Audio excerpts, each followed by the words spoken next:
Alright, let's just get it over and done with. EpicNNG was wrong once again, and I don't want to hear it. There was a time when I predicted that the Guardian Takedown would be the best content to date and overshadow DLC 3, and then lo and behold, I was completely and utterly wrong and was shamed by everyone. Well, today lads, I am once again wrong, just for different reasons. That's right.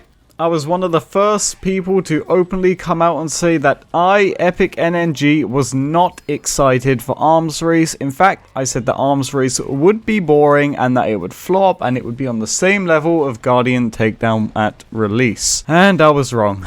I was really wrong, and I can already hear people booing me right now. So let me just start off by saying that I'm not here to tell you guys what Arms Race is. If you want to know what it is, I'll have a video going up for you to check out, which will be pinned in the comment section down below once it goes live. And I'm also not here to make you buy this DLC. I could care less whether or not you buy it. I do not run the Gearbox company. I don't care how much money they make. I really could care less. If you want to get this, then you get it, and you can base whatever you want off of what I'm going to tell you now, but this is just my opinions. So, let's just address the elephant in the room. Is this a Battle Royale epic?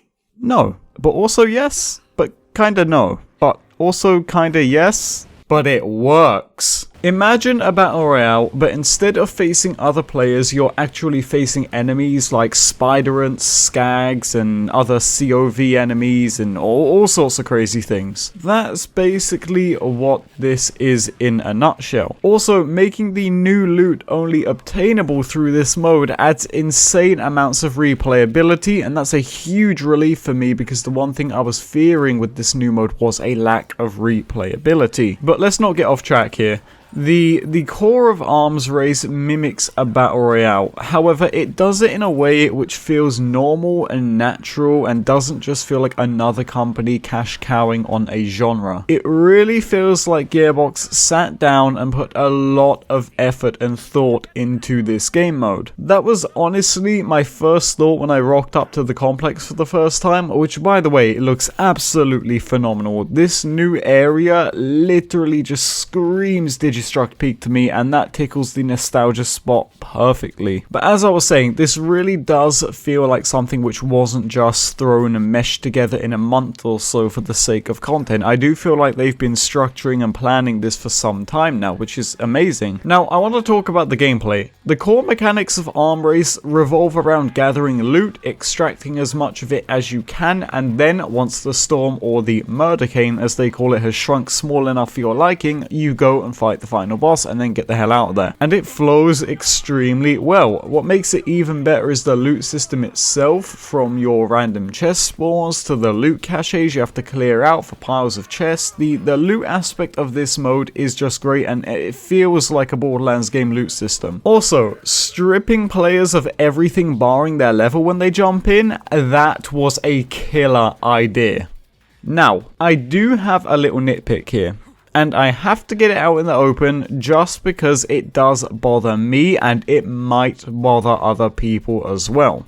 Bringing Axton and Salvador back for this DLC was an absolute horrendous idea in my opinion, which only made me feel when I was playing this like it was more of a ploy to get purchases rather than giving them an actual purpose. Now, I'm not saying that the dialogue and the interactions aren't fun between these two characters, that's not what I'm saying, but what I'm saying is that I can't get behind the choice to bring these characters back for whatever reason after the huge amounts of returning Vault Hunters we've already had. Now again, maybe that doesn't bother you guys and that's totally fine, but it bothers me and I just want to throw it out there because I didn't like it the moment I heard of it through the leaks. Now aside from that, I just want to touch on the loot system once again.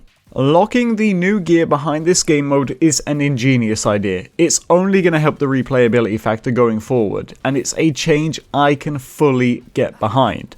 However, there is a big issue here, and it's gonna arise very, very fast, and that's the anointment system. Having these weapons drop from this mode only as well drops, in my experience, in my 25 or so runs, I could be wrong, but it does look like they all drop as well drops that's a really bad idea, which is going to make build farming for this new gear extremely painful. Now, I'm not going to turn this video into a rant on why the annoyance system is broken and why I don't like it, because I've already got a video on that, and if you want to check it out, you can go and do that. It's on my channel. But this is a very big, bad problem, which will cause issues sooner rather than later. However, again, for a new game mode, there was bound to be issues, but I'll be honest with you guys, I am shocked at how little there are. The only issues I experienced on my end were some minor frame skipping issues, but that's about it. Of course, some might arise, but I've not seen many. The only other thing I can think of was a little bug where after returning from the arms race area to Sanctuary, sometimes the gun in my hand would become invisible, but again, that's just literally a very minor graphical issue. All in all though, I like Arms Race. I really like Arms Race a lot. Now, will it rival games like Destiny 2, Godfall, or any other new games coming out around its launch? Honestly, probably not. And will this game mode be just as fun after the initial honeymoon period wears off? I do think so. But I also feel it will be very tedious for farmers, which, let's face it, is the core player base of a Borderlands game. All in all though, does it justify a purchase for $14.99 or $30 for Season Pass 2? 100%. I can get behind that all the way. I really do think this is a good piece of content which is worthy of a purchase. It's very fun and very well thought out. But all in all guys, I'm gonna cut it there. That's my honest review of the new Arms Race content within Borderlands 3. I hope I did it justice for you guys and gave you as much as a non-biased review as you guys truly deserve. Now again, I'm not trying to sell you on this DLC. If you want to go and grab it, that's totally up to you. I just want to let you guys know what my personal thoughts on it are and my personal experience, because that's kind of a trend. We do that all the time with new content. But let me know what you guys think in the comment section down below when Arms Race releases on the 10th of November. And on that note, thank you guys for watching this video. Please take care of one another and have a nice day.